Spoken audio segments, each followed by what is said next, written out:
Hello yarn family, it's Shelley. I'm so glad you're joining me. In this tutorial we're going to make Shelley's 4-point closure ear warmer. Now a couple months ago I made an ear warmer on my channel which I called Shelley's 6-point closure, and this one I'm doing a 4-point closure and doing it a little differently than I think anything you've seen on YouTube, and I really love how it turned out, especially with this patterning stripe that I've come up with for this. It looks almost like there's a little flower in the center or a bow tie. It's just how we've sewn it together and how we've done our color combinations. So please be sure and mark down those rows as you watch the video so that you can make it the same way. I'm using Loops and Threads Tweed yarn in the colors Gray Blush and Merlot. Also Caron Simply Soft in the color White. These two yarn blends together just pair so beautifully. The texture differences on the two of them just look so rich and so gorgeous. You're gonna want to pick up some of this yarn. Both of these brands come in lots of different colors, so I can't wait to see the color choices that you choose. I'm choosing to use my 40 Needle Sentro for this particular project because I love the width of an ear warmer on my 40 needle. So but you can use whatever machine you like to use for your ear warmers. Please also always look down in the description box below because I have links to different products and a little special note there for you as well. And I appreciate you checking down there as well. Once you have your yarn and your machine of choice ready, we're going to get going on this beautiful project. But don't forget to hit that thumbs up and subscribe if you haven't done so already. All right, friends, thanks a lot again for joining me. I am happy to spend this time with you. All right, friends, we are going to begin. Now, I am going to point out something that I just noticed, actually, and that is the numbers on this pink row thing here go backwards. It's 1, 2, 3, 4, 5 instead of 1, 2, 3, 4, 5. But you know, I don't use them anyways. You can't even see them. I don't know what the purpose is for the Centros putting numbers there because on all the machines it's impossible to see. So this is number 1, this black one. This is number 2. This is 3. So what I have done is I have, without even realizing the numbers there, I like my odd colored one to always be first. And I do that on all my machines. So I am making this black needle, my number 1 needle. And this last white one is here. And then I take a black permanent marker and I mark the divider between. So I always know when the end of my row is coming around. So don't let my colored needles here freak you out. You do what works for you, but I always like the one that's a different color to be my starting needle. We are going to take waste yarn for this project, and we're going to, which is a color that you can easily see against your working yarn so that we can close up our end and find those stitches easily. So take a color that is contrast to your work.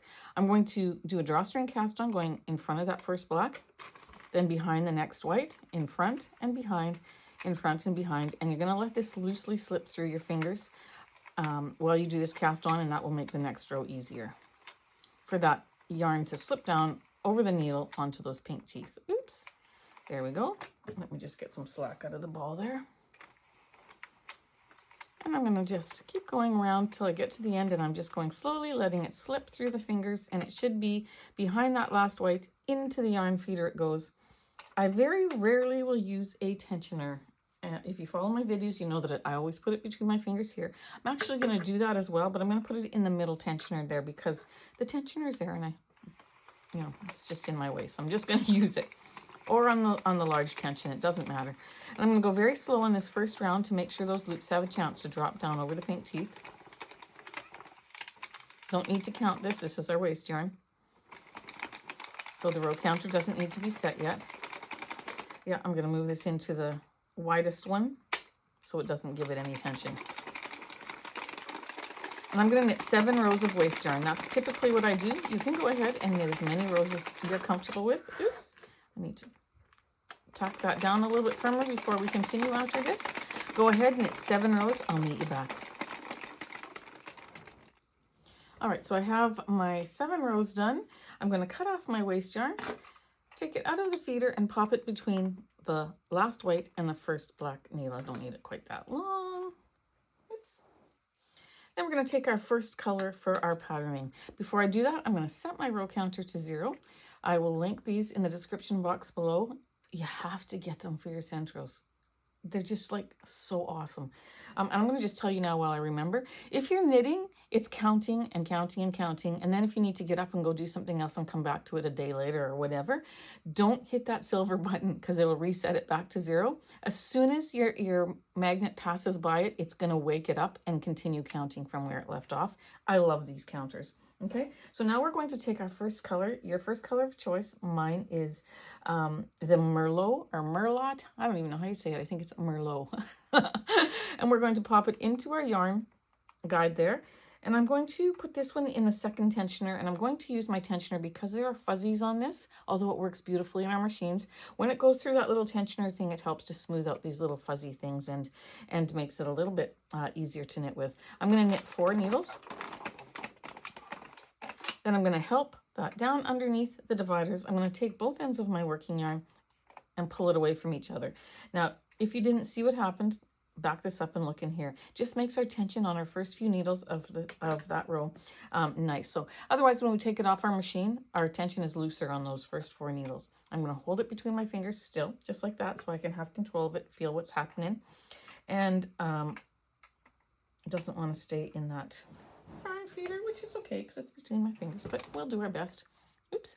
And I'm going to knit 4 rows. Go slowly the first round, slower, because it's a different texture to the waste yarn, and you want to make sure that those stitches all work up properly. This is 2, 3. I'm going to give you another tip in just a second. And 1 more after this is 4.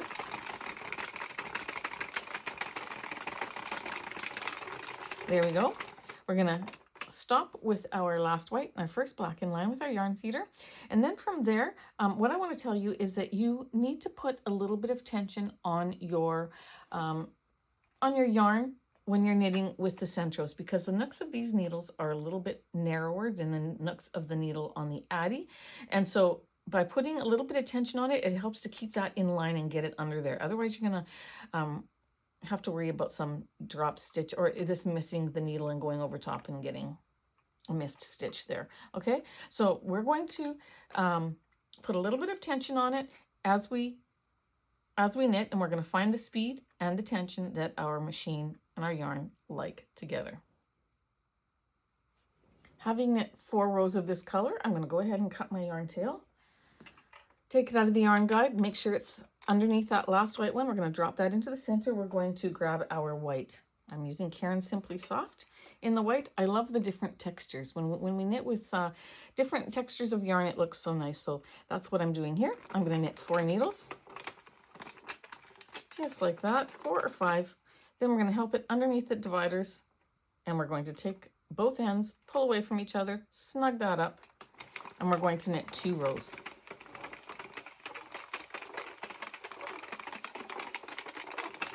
This is 1 and 2.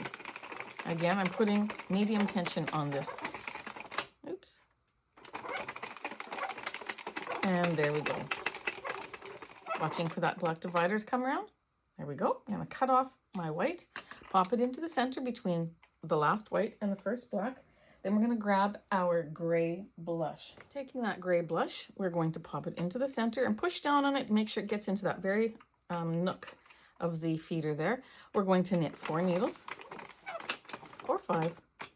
See how it's going to miss this one because I'm not able to put any tension on it yet. We're going to pop that down under the dividers, even this one here because it's on the right side of the feeder. We're going to take both ends, pull away from each other, snug up that tension. Then I'm going to put some tension on here. We're going to knit 4 rows. So row 7, 8, 9, and 10.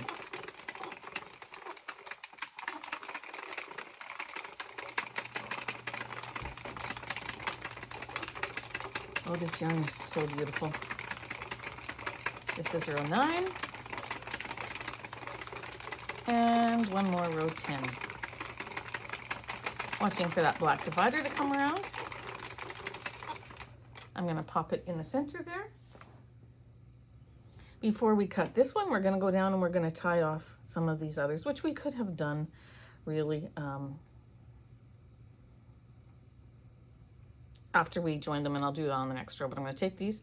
Generally, I do jogless joins. You all know that. But for this particular pattern, I'm not going to. We're just going to leave it. I want it to be, number one, very beginner friendly, even though there's patterning in it. Number two, you're not going to see the edging. So it's not something I need to do that extra step on. So I'm going to just cut that off, and we're going to tie this next one sooner than that. I'm going to cut off my gray blush, pop it between the last white, the first black. I'm going to grab my white. I'm going to pop it into our yarn feeder. We're going to knit 4 or 5 needles.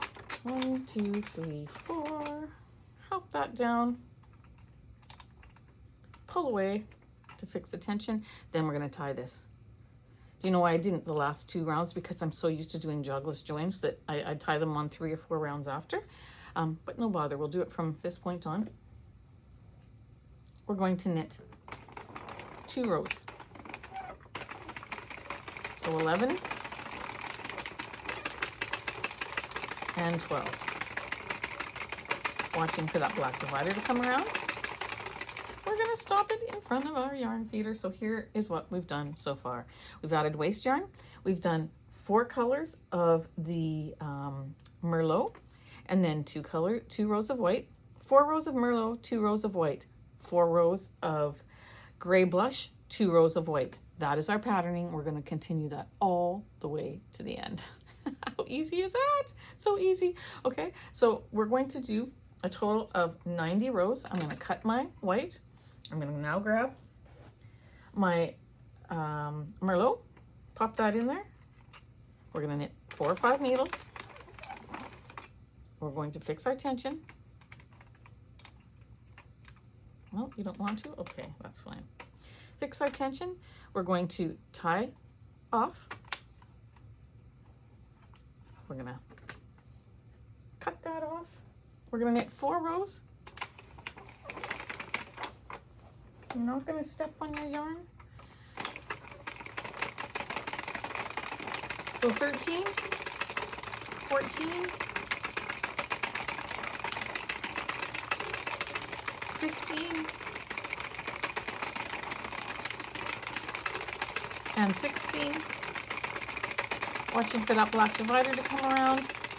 We're going to cut our yarn. I'm just going to do one more patterning with you, and then I will set you free. Some of you have already left me and aren't even hearing me talk, but that's okay.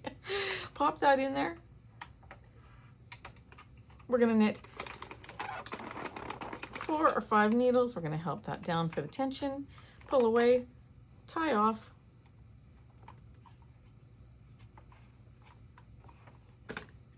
Cut that shorter. Knit 2 rows, rows 17 and 18. White makes your other colors pop. It always adds a crispness and a richness to your work, I always find. So I'm going to cut that off. I'm going to pop that into the center. We're going to take our gray blush, pop that in, knit 4 or 5 needles, fix our tension, tie a knot, cut it off, knit 4 rows, so row 19, 20, 21, and 22. Oops.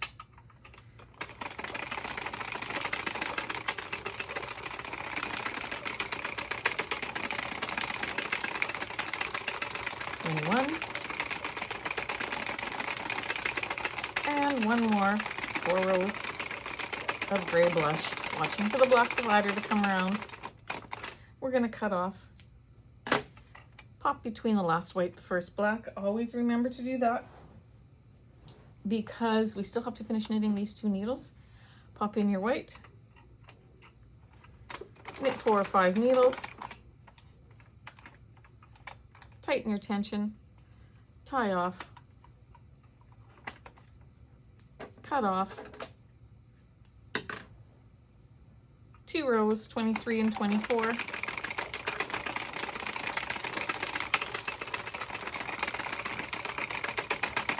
watching for the black divider to come around. And we're going to keep repeating that. 4 rows of Merlot, 2 rows of white. 4 rows of gray blush, 2 rows of white. Keep repeating those 12 rows until we get to the end. I'll meet you when I'm on my last set, okay? So 4, 5, 6, 7, 8, 9, 10, 11, 12. Yeah, 12 row repeat. I will meet you back after completing row 84, and then we can finish off the next part together. We're going to go as far as row 90. All right, friends, I just finished row 76, and I just wanted to pop on for those of you who are new. When your project starts to touch the table, we have to take care of it, because if you just keep letting it go, it's going to start bunching up like this, and it's going to keep your tension loose here. You might drop a loop off these teeth, but we also need it to be tighter to help pull those loops down over the needles and onto these pink teeth. So once it starts to touch the table, pick it up, and this is so gorgeous. Oh my goodness, this would make such a gorgeous scarf. And we're going to roll it over on itself into a donut, and that prevents that problem, keeps the tension around the inside rim of your barrel nice and snug. All right, how did that go? Good, I hope I can hear y'all yelling at me. It went good. We have done 84 rows, and we are now going to just finish off with half of our patterning. So we're gonna take our Merlot, and we're gonna pop it in there. We're going to knit our 4 rows like normal.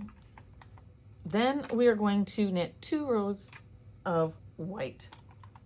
So 4 rows of this Merlot color will take us 85, 86, 87, 88, then 2 rows of white, and we won't do the second half of the patterning with the gray blush. All right, so just finish those next 6 rows, and I'll see you back.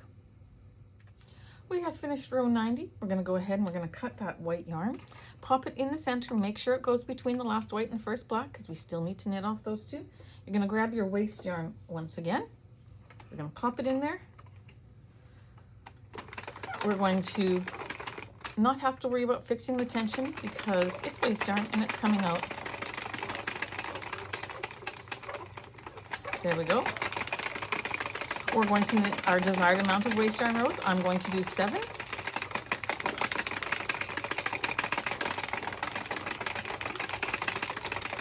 Actually, I'm going to do more than 7. I'm going to do 10. And generally, what I have been doing of late when I'm doing waste yarn at the end of the project is I'll do a drawstring cast off, and that will hold my stitches in place so that when I'm doing my work at the end, especially when you're doing the Kitchener stitch on projects, you don't want your waste yarn to start unraveling. We are not going to do that. We're not going to do the drawstring cast off because this end is very easy to close up and it doesn't take long, and I'm not concerned about the waste yarn unraveling to my work before I get it closed. But just to ensure it, I'll do a few more rows. And I'll show you what I mean by that. If you're confused by what I'm saying, I'll show you what I mean once we get our project off the machine. So do a fair amount more rows. I haven't even counted here, but I think I'll just do one more after this. Oops, it's tight coming out of my bowl. I'll do one more, and then we can rest secure. I'm going to cut this off. Pop it in between the last white and the first black. I'm going to rotate my barrel 2 times. The first time it drops those needles down and it doesn't pick up any yarn, so that the second time, oops, that's going to get, second time when it drops down, it'll release beautifully. All right, now that we have it off the machine, we're going to unroll it. Hopefully you've gone and grabbed yourself a coffee or something. You deserve it. And we're going to stretch it out widthwise and then lengthwise. This yarn is so soft. And you know what? Caron Simply Soft yarn is very soft too. So this is such a beautiful feel. Just love it. Like, look at it. And when you rub your hand across it, you feel the texture difference. This is smoother. This is more, it's got like a little ridge feel to it because it's a little tiny bit thicker. Even though this comes in, it says like it's a 3 weight and this is a 4 weight. It's all in the fluffiness that's in it. And so they match just absolutely beautifully together. They pair well together. We're gonna take our end that, okay, this is the one that doesn't unravel. So this is the beginning of our work. This is the end of our work. We wanna do this one first. because we didn't secure it with a drawstring cast off. So this will just start unraveling. Like if I just pull on that, it's going to start unraveling, but we can easily close this up before it gets to that point. So I want you to go to the inside. Let's find where our waste yarn is. So that loop that it's coming out of, that last loop there, and this is why we use a different color waste yarn so you can easily see your work. You're going to put a stitch marker in there. When you go to the left, if you were to pull this yarn tail, that last loop up there is the one we're going to put a stitch marker in. Just like that. I'm going to put my yarn tails outside. Now we know that we have 40 needles on this particular machine. So I'm going to go around to stitch 20 and 21 because those are the very side over here.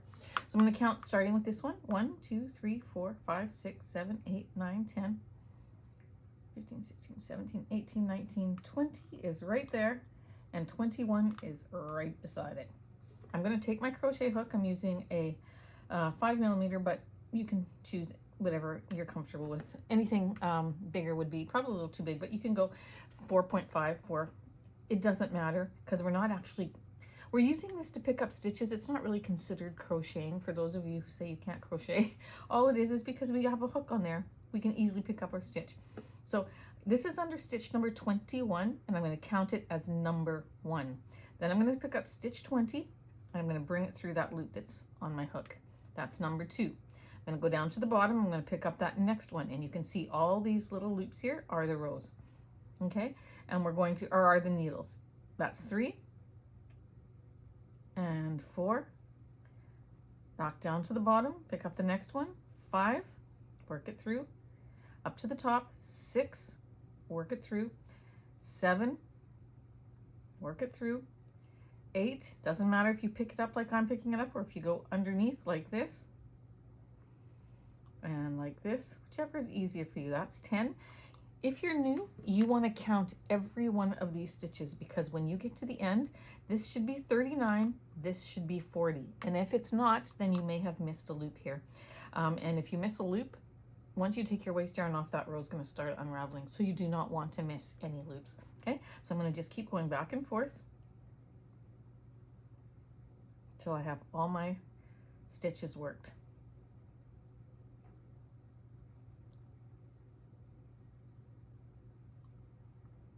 Once you have done this a bazillion times, you'll get the hang of it and you'll just get it done. It's very, very easy. But, you know, I might not have said that when I first started. I might have said, oh, I can't do this. But if I can, you can. So don't give up. Actually, this is funny because I just had a comment on my YouTube under one of the videos. Was it yesterday or even this morning? No, it was yesterday. Said that, can you sew your ends closed? Because I don't crochet. And I told her that this isn't really crocheting. You're using a hook, but it's not really crocheting. And so you can use a latch hook if that makes it easier, or yeah, sew it up however works best for you. My tails are out. You can now see why it's important to use stitch markers because these last stitches get a little bit hidden. I'm going to just pick it up this way. And then there's one in here. They get tight as you pull it across. Then I can pick up on my stitch marker, lift it up to help me get under that last stitch, pull it out. Yes, these are bobby pins. I love bobby pins. And pick up on that number 40, pull it out. I'm going to yarn over with my tail, bring it through that loop, pull down with my thumb to fasten off. And then all you have to do is pull this off. Just wind it around, grab the end and pull it. See how it's just coming off? And I'll show you how to find the stitch markers on the other side, and I'm going to show you my newfound favorite cookie from Costco. I used to always eat cookies while I videotaped and just because I like it for a snack with my coffee. But I came across these airplane cookies that I absolutely just love. So you're gonna have to keep watching and I'll show you. Look what that looks like. Absolutely gorgeous. All right, so we are going to hide our end, placing it on our needle.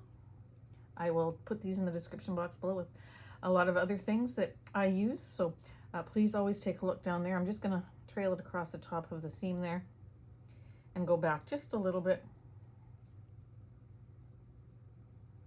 Don't pull it too tight because you don't want to gather that area. Oops. Come on. It's a little short, so I'm fighting with it. And then I'm going to just tuck it in between the two layers. Pull it out. Cut it off. Now let me show you my favorite cookies now. These, I am so into these. I brought down a fresh package, but the one that I just opened is probably about down to there, but I cut off the bead. Lotus Biscoff, and I do not get any endorsements for this, but these are like these airplane cookies, you guys. I think it's like 12 bucks for a box, and there's like 4 of these, and there's tons of them in one thing, and I just had to show you because they are so delicious with a cup of coffee. So everybody's gonna run out to Costco now and get them. So now what we're gonna do is we're gonna take our other side and we're going to find our waste yarn. Where this waste yarn tail is coming through that last stitch there, that's the one you want to put your first stitch marker in. You're going to go off to the left, and here is my working yarn. Let me grab the stitch marker here. Just go right to the side of it, right there, and that's the stitch you're going to choose. Okay, make sure your tails are outside of your work. You're going to count around to 20 and 21. Put your hook in 21, work your way back and forth just like we did the other side. Yarn over, hide your ends, and I'll meet you back. Actually, I thought I would show you, for those of you who don't know how to remove the waste yarn on the beginning of your project, I thought I would show you that. It's not as simple as the end. First, you're going to take your long tail here. I'm just going to pop it through the center, bring it through, but I'm going to keep my thumb in there just so that I can find it again. I only do that so that I can get it out of the way when I'm unraveling this and it doesn't get tangled around the tail. Okay, thank you to Tina again, you know who you are, from my group. I often will mention that, an idea of hers that I have carried through. Okay, we're going to find that very top row, pinch the stitch, pull, go down quite a distance, roll it up, pinch the stitch, and pull. The reason why we pinch the stitch is so that it doesn't get all gathered and knotted. And we're going to just go around. We just have to take out that very top row, pinch the stitch, and pull. And almost there.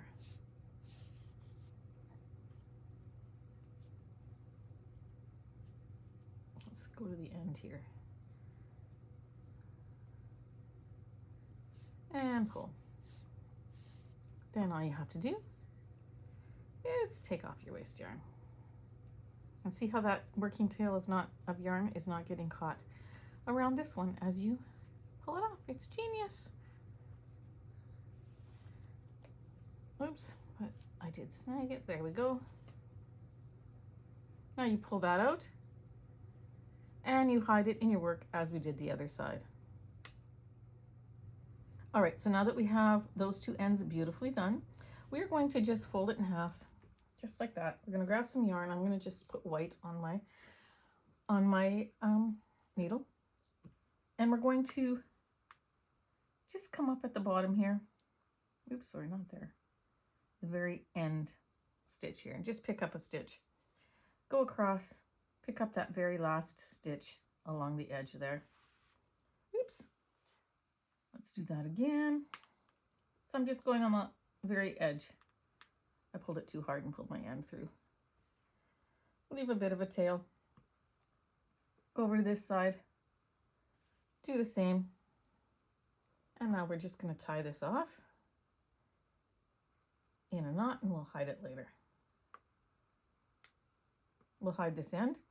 But what we're going to do, very simple stitch to close this together. I'm just going to pick up the one strand of the top of that stitch and go over and pick up the next one on the other side.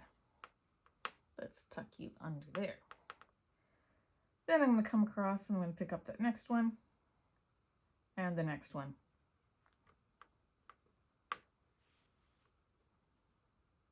We're just seaming these two together.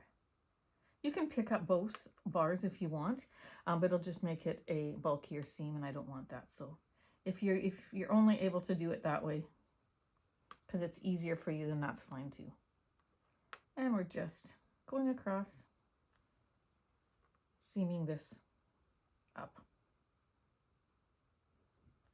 I don't need an invisible seam here at all. However, this one you hardly see.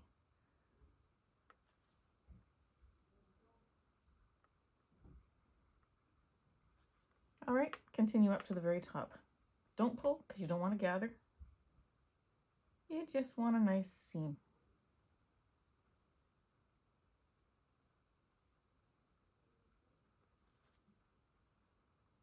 Pull through.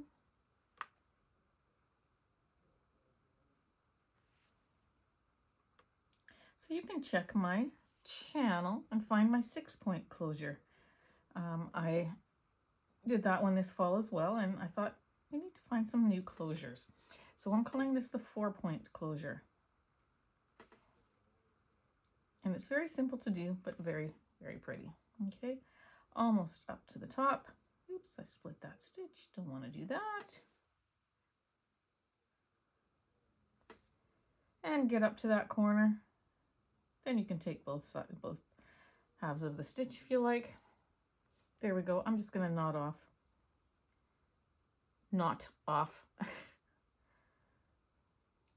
I laughed at myself last time that I think it was the last video or the one before, because it sounds like nod, N-O-D, when I say that.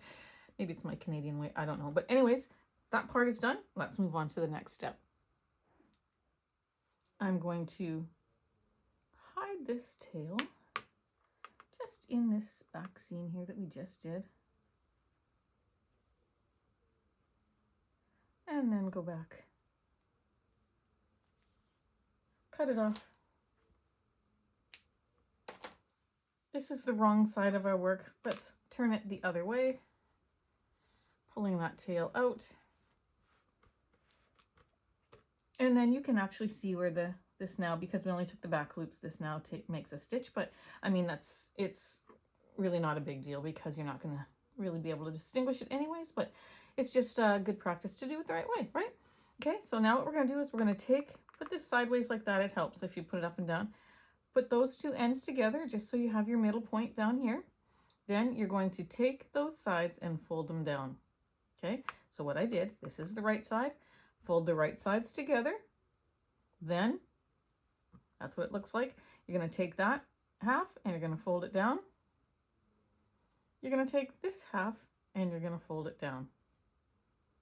Just like that. Then we're going to take our inside. So we just rotate. This is the right side. We're going to just go underneath and we're going to join those two seams. Just through like that. I'm going to just go one more time just to give it a good nice hold. And I'm going to go right through this seam to the other side, coming out the white with the white. This is why I chose white. Then I'm just going to come up a little bit into that seam and come up to the other side and pull through. Pull it tight, then back down and into the seam of the other side. And back down and across. Just like that. I'm going to pull tight. Now you'll notice that I didn't put a line across here. I don't want to see my stitch go across like that. So I came as close to the edge as I could and I came down and I'm going to go back in and go down to the bottom again, just to give it a double strength, and back in, going down the opposite way. Oops. Coming out, make sure you stay in the white, and then back down into the center here. Pull through.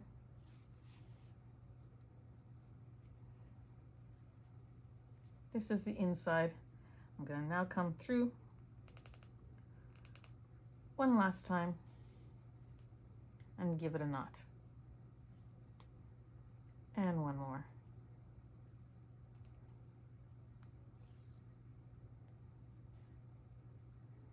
Push down with my thumb. I'm going to take that yarn tail. I'm going to go up into that seam, which is not going to go anywhere. It's nice and secure. Pull through, cut it off.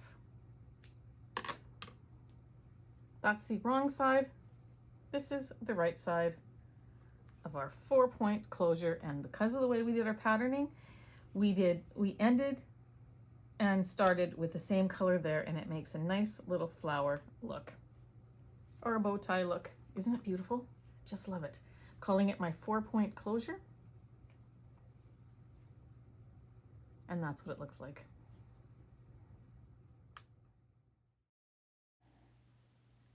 Isn't it just absolutely beautiful? You guys, I love this yarn so much. I've used it before, and it's one that works very well in our machines. It crochets up well. If you double strand it, it looms well. It's just a beautiful, beautiful yarn, and pairing it together with the Caron Simply Soft just makes for a very gorgeous ear warmer. Very, very expensive looking ear warmer, to be honest with you. This would make an awesome gift and great on your craft tables. So thanks again for joining me. I hope you've enjoyed this tutorial. Don't forget to give it a thumbs up and subscribe if you haven't done so already, and come on over and join us in my Facebook group if you're not a part of that family already. We'd love to have you over there. All right, friends, thanks again for joining me. Can't wait to see your color combinations in my Facebook group. Take care, have a blessed day, and I'll see you in the next tutorial.